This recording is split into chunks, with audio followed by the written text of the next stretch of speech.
ഡൽഹിയിൽ 2026 പുതുവർഷത്തിൽ കണ്ട ഏറ്റവും ശക്തമായ പ്രതിഷേധമാണ് TMC എംപിമാർ നടത്തിയത്. TMCയിലെ 8 എംപിമാരാണ് പ്രതിഷേധവുമായി ആഭ്യന്തര മന്ത്രാലയത്തിൻ്റെ മുന്നിൽ എത്തിയിരുന്നത്. അവരിപ്പോൾ അറസ്റ്റ് ചെയ്ത് പാർലമെൻറ്റ് സ്ട്രീറ്റ് പോലീസ് സ്റ്റേഷനിലേക്ക് എത്തിച്ചിരിക്കുകയാണ്. എംപിമാരായ ഡെറിക് ഒബ്രൈൻ, ശതാബ്ദി റോയ്, മഹുവ മൈത്ര, ബാപ്പി ഹൽദാർ, സാകേത് ഗോഖലെ, പ്രതിമ മണ്ഡൽ, കീർത്തി ആസാദ്, ഡോക്ടർ ഷർമിള സർക്കാർ തുടങ്ങിയ എംപിമാരാണ് രാവിലെ പ്രതിഷേധവുമായി എത്തിയിരുന്നത്. മാത്രമല്ല, ഇന്നലെ ബംഗാളിൽ കണ്ട പ്രതിഷേധത്തിൻ്റെ മറ്റൊരു രൂപം തന്നെയാണ് ഇവിടെ കണ്ടത്. സാകേത് ഗോഖലെ ചൂണ്ടിക്കാണിച്ചിരിക്കുന്നത് ED ഒരു പ്രൈവറ്റ് മാഫിയയായി തീർന്നിരിക്കുകയാണ്. അമിത്ഷയ്ക്ക് വേണ്ടി പ്രവർത്തിക്കുന്ന ഒരു പ്രൈവറ്റ് മാഫിയയായി ഇപ്പോൾ ED അധപ്പതിക്കുന്ന ഒരു കാഴ്ചയാണ് കാണുന്നത് എന്നുള്ളൊരു കാര്യമാണ് അദ്ദേഹം പറയുന്നത്. അതിന് കാരണമായി അദ്ദേഹം പറയുന്നത് 98% ED കേസിൽ പൊളിറ്റീഷ്യന്മാർക്കെതിരെയാണ്, രാഷ്ട്രീയക്കാർക്കെതിരെയാണ് എടുത്തിരിക്കുന്നത്.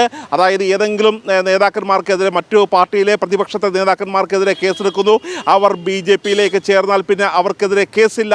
ആ തരത്തിലുള്ള ഒരു വാഷിംഗ് മെഷീനായി തീർന്നിരിക്കുകയാണ്. മാത്രമല്ല 5297 കേസുകൾ ഫയൽ ചെയ്തതിൽ കോടതിയിൽ എത്തിയത്, ട്രയലിലെത്തിയത് വെറും 47 മാത്രമാണ്. ഇതിൻ്റെ ഒരു ശിക്ഷ വിധിക്കുന്ന നിരക്കാണെങ്കിൽ 0.7% മാത്രമാണ്.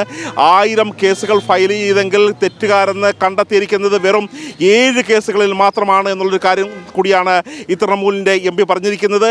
1000 കേസുകൾ എടുക്കുമ്പോൾ ഒരെണ്ണം മാത്രമാണ് യഥാർത്ഥത്തിൽ കോടതിയിലേക്ക് എത്തുന്നത് എന്നുള്ളൊരു കാര്യം കൂടിയാണ് ഇവർ ചൂണ്ടിക്കാണിക്കുന്നത്. അങ്ങനെ എങ്ങനെയാണ് ഒരു സാധ്യതയുള്ള ഈ തരത്തിലുള്ള ഒരു രാഷ്ട്രീയക്കാരെ, അവരുടെ ഒരു പ്രതിപക്ഷ പാർട്ടികളെ ഇല്ലാതാക്കാനുള്ളൊരു ശ്രമം EDയെ ഉപയോഗിച്ച് അമിത്ഷാ നടത്തുന്നത് എന്നുള്ളൊരു കാര്യമാണ് സാകേത് ഗോഖലെ ചൂണ്ടിക്കാണിച്ചിരിക്കുന്നത്.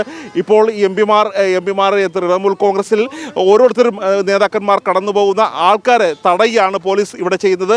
ഇതുകൂടാതെ ഒരു കാരണവശാലും ഈ തൃണമൂൽ എംപിമാരെ, കസ്റ്റഡിയിലെടുത്തവരെ ഉടൻ പുറത്തേക്ക് അയക്കില്ല എന്നുള്ളൊരു കാര്യം കൂടിയാണ് പോലീസ് അറിയിച്ചിരിക്കുന്നത്.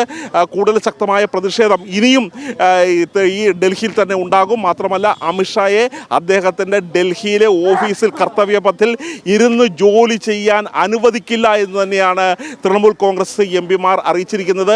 ഈ കർത്തവ്യപഥത്തിലെ ഈ ആഭ്യന്തര മന്ത്രാലയത്തിന് മുന്നിൽ ആദ്യമായിട്ടാണ് ഇത്രയും ശക്തമായ ഒരു സമരം പ്രതിപക്ഷ എംപിമാർ നടത്തുന്നത്. കാര്യം ഈ എംപിമാർക്കാണെങ്കിൽ ഈ പാർലമെൻറ്റിലേക്ക് അല്ലെങ്കിൽ ആഭ്യന്തര മന്ത്രാലയത്തിലേക്ക് കടന്നു പോകാൻ അവർക്ക് ഒരു പരിരക്ഷയുണ്ട്.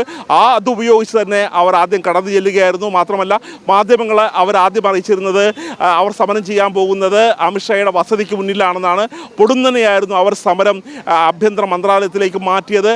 പെട്ടെന്ന് തന്നെ അവർ ആ വേദിയിൽ തന്നെ, ആ ഗേറ്റിൽ തന്നെ കുത്തിയിരിക്കുകയായിരുന്നു. അതിനുശേഷമാണ് അവരെ വലിച്ചിഴച്ച് അറസ്റ്റ് ചെയ്തത് ഇപ്പോൾ പാർലമെൻറ്റ് സ്ട്രീറ്റ് പോലീസ് സ്റ്റേഷനിലേക്ക് എത്തിച്ചിരിക്കുന്നത്.